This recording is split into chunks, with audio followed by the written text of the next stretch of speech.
September 29th, Job chapter 1 and verse number 8. And the Lord said unto Satan, Hast thou considered my servant Job, that there is none like him in the earth, a perfect and upright man, one that feareth God and escheweth evil? Back to this man Job again. I'm amazed at how this all began.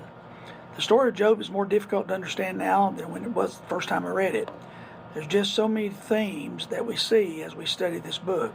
Yet I cannot deal with them all. I'd like to. Look, at one point, this challenged my thinking for many years. This all began with God asking Satan if he ever considered Job. Imagine God and Satan talking and your name coming up. The setting tells us several things. Satan had come to appear before God to give an account of his actions and his deeds. The angels must give an account of what they do.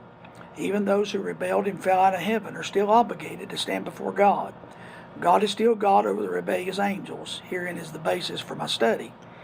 God comes to Satan to hear the record of his doings, and one of the conversations God asks Satan is about Job. I often wonder what I would do or how I would stand up if God decided to give Satan a shot at me. I know I don't believe I would fare that well. Nevertheless, God trusts Job and his faith enough to give Satan the liberty to do as he pleases. There were limits to what Satan could do, but even with those limitations, it would surely be a challenge to old Job. Now, I'm not about to try to understand the whys of this scenario, but I'd like to point out several things that are a comfort. First, Satan cannot do anything apart from God's permission. I'm sure in the midst of Satan's attack, that is not much comfort, but in light of eternity, it's good to know that Satan does have boundaries. Second, Satan cannot get to us unless God drops the hedge.